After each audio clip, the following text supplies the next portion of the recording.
Okay, we're gonna do a short phone video here because I'm here at this field. So this is obviously a soybean field, and it should be as far along as all the other soybean fields, and you should very easily be able to see rows all the way up and down the field. And while you can see rows up and down the field, they are obviously not that tall, especially not the 6 to 7 inches tall like the rest of the beans are, since we've been getting rain. And that is because the damn deer have been coming through and nipping all the beans off. So this is, well, that beans, there's a good example. Now there's not really any close, but you know, they should be, you know, have a few leaves on them by now, at least, if not be, you know, yay tall. So I figured this field was going to be a lost cause because I came out here and looked at it a few days ago and saw the damage and just kind of wanted to go home and crawl up in a ball and give up. Well, this goes to show how amazing soybean plants are. Granted, the damage is done. We're losing yield potential by the day here. But if you go and look, see those two new growths right there on that guy, and then this guy, you see that's a new shoot there and a new branch there.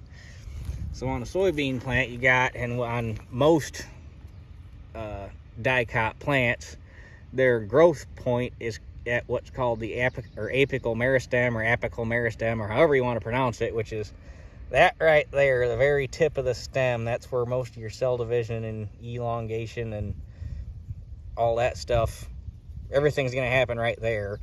And on branches, they will form what's called auxiliary meristems, and you'll get branches off of branches on occasion.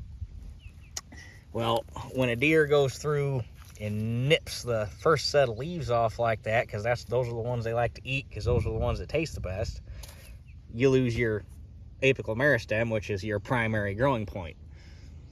And normally, when all they do is leave the cotyledons like that, and that's what those two are, those are actually what are folded up inside of a soybean seed, and those are the first, they're not called true leaves, they're cotyledons. The first true leaves would be like these two leaves right here. Those are your first true leaves.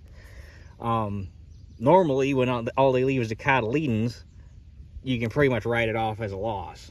However, sometimes you get lucky, like what I'm doing here, and you can see that guy there has started branching. You got branches there, branches there. These guys are all forming auxiliary meristems, and they are trying to come back.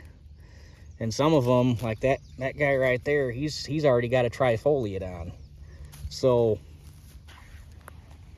I mean, the damage is done. The yield potential on this field is quickly waning, but there might still at least be something here to cut. If those branches, because I mean, he's got two new ones. There's two new ones there. And the problem is the cotyledons, they are not true leaves, so they have very limited photosynthetic capacity. So until they get new leaves put on, they're struggling. But that makes me feel a little bit better that they are branching, and there is a chance here. So I just wanted to make a quick video of this real quick while I was sitting here. I've already got another video uploading while I'm doing this, but just can't win this year, but it's not a total loss. So it's a rough battle, but we're at least making a tie out of it.